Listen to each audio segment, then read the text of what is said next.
सैयद मुश्तबा हुसैन किरमानी हिंदुस्तान के मुमताज़ साबिक क्रिकेट खिलाड़ी और विकेट कीपर थे। किरमानी अपनी महफूज विकेट कीपिंग और जिम्मेदाराना बल्लेबाजी के लिए मशहूर थे।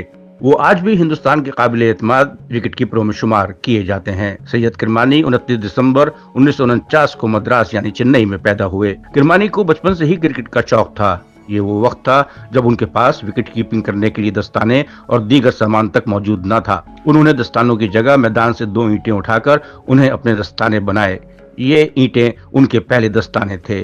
किरमानी ने 1983 के वर्ल्ड कप में हिंदुस्तान की जीत में कलीदी किरदार अदा किया था। उन्होंने अपने कैरियर में 88 टेस्ट मैचों में मजमूई तौर पर 2759 रन बनाए, जिसमें सबसे ज्यादा स्कोर 102 का है। उन्होंने 49 एक रोजा मैचों में मजमूई तौर पर 373 रन बनाए, जिसमें सबसे ज्यादा स्कोर 48 है। उन्होंने 160 विकेट के पीछे कैच लिए और 38 खिलाड़ियों को स्टंप आउट किया।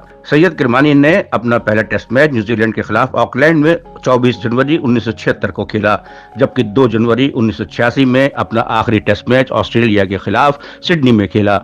वहीं 21 फरवरी 1976 में न्यूजीलैंड के खिलाफ अपना एक रोजा मैच खेला और ऑस्ट्रेलिया के खिलाफ 12 जनवरी साल 1986 में ब्रिस्बेन में अपना आखिरी एक रोजा मैच खेला। साल 1968 में उन्हें हुकूमत कर्नाटका की जानिब से साल का बेहतरीन खिलाड़ी करार दिया गया। साल 1980 में हुकूमत हिंद की जानिब से उन्हें अर्जुन अवार्ड से नवाजा गया और साल 1982 में हिंदुस्तानी हुकूमत ने उन्हें पद्म श्री अवार्ड दिया। रिपोर्ट की मजीद तफसीलात पढ़ने के लिए www.uniindia.com पर क्लिक करें और यूएनआई इंडिया के फेसबुक, ट्विटर, इंस्टाग्राम और यूट्यूब चैनल्स को फॉलो और सब्सक्राइब भी करें।